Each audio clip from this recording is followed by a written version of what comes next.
Hey everybody, John Peterson from J. Peterson Photography here.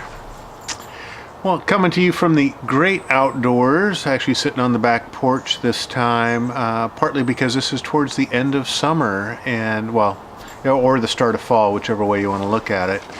So it's one of the last few days, not raining, and I wanted to kind of sit outside and enjoy a little bit of the outdoors. So today, hopefully just a quick little short video to talk to you about a recent acquisition that I made. And I was kind of thinking about this one for a long time.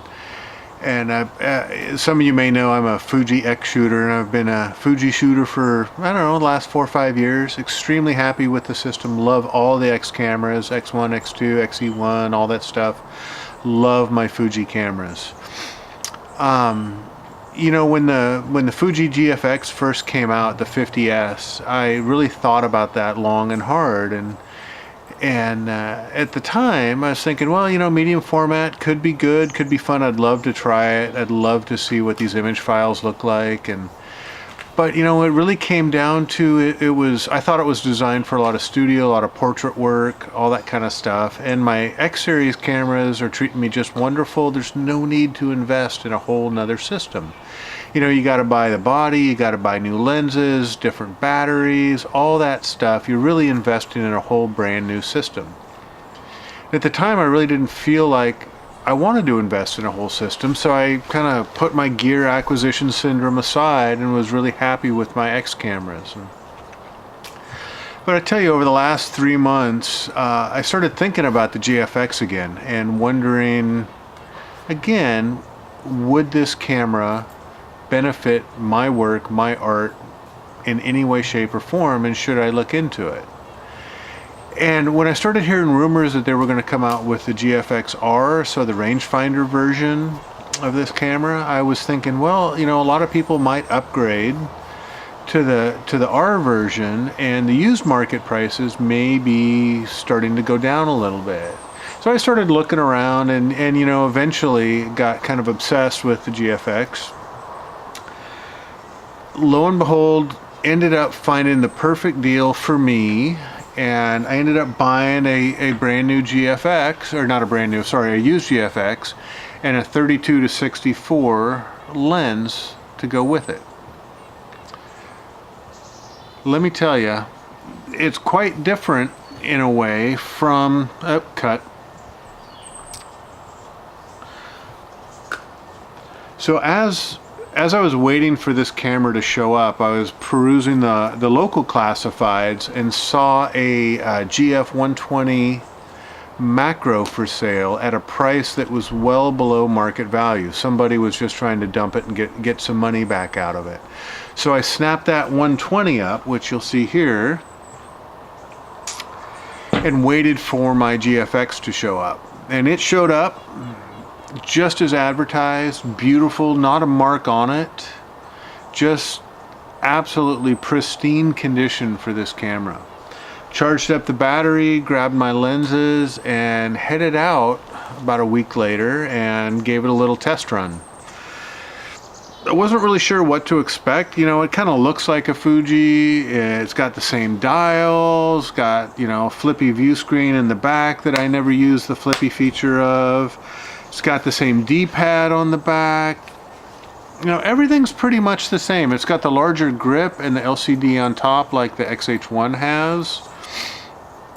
And so I thought, you know, it's not that, doesn't look like that big of a departure except for the size and the weight.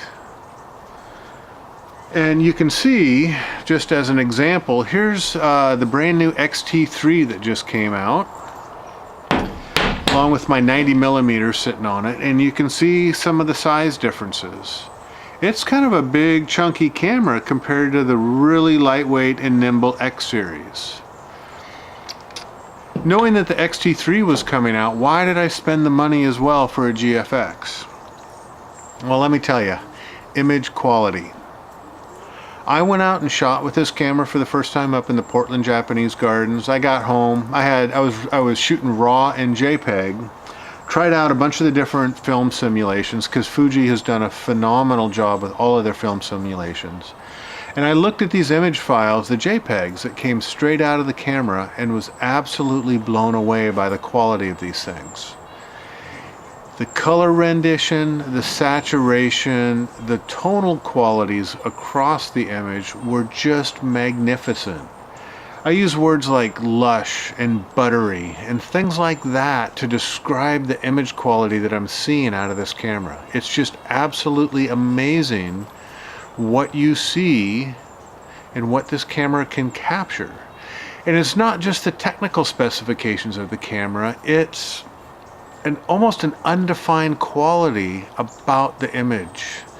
You know, and part of what I ascribe this to is on this really nice large medium format sensor, they can have larger pixels. So larger pixels, better light gathering capabilities, better quality of digital information that gets recorded for each image.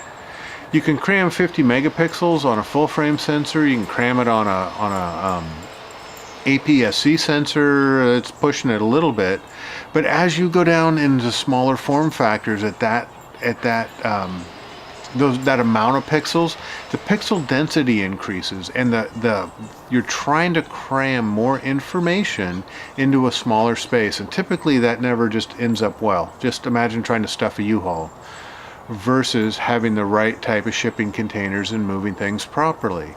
And with this GFX, sorry, that was a really bad analogy, but with this GFX, the pixels have room to breathe. The images, the data has room, so it's not compressed, it's not overly manipulated, and it's almost analog-like in the way it comes out of the camera.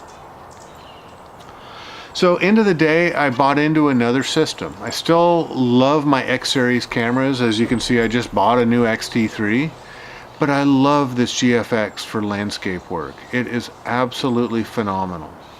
I'll never use it for wildlife or action sports, you know, any kind of motorsport shooting whatsoever. But that's not where my forte is. My forte is landscape. My forte is insightful, introspective types of images. And shooting with this really causes me to slow down, which is wonderful as well. Not having a fast shutter speed or not having a fast burst rate, I'm forced to slow down as well in how I shoot and capture images. Far more thoughtful, far more reminiscent of film days. So absolutely stoked about buying this camera. Let me tell you, it's phenomenal. It's not cheap, but for me and for what I want out of my photography and my images, I feel that this was an absolutely incredible purchase. So at the end of this video, I'll put in a few of the images that I took up at the Portland Japanese Garden last week. These images are straight out of the camera, JPEGs, using Fujifilm, their film simulation. So I shot a lot of them in Velvia and a few of the other ProNeg, and I think I shot a Acros as well. So I'll throw those in at the end of this video for you guys to take a little bit of the look at what I'm seeing. Granted, they'll be down-resed for the video, and so you won't see the full effect of the things that I'm seeing in these images. But an amazing camera, one that I'm super stoked that I can now shoot with. So thanks for watching. Hope you have a great day. If you have any thoughts or questions about the GFX or the X-T3, leave some comments below the video, and have a wonderful day.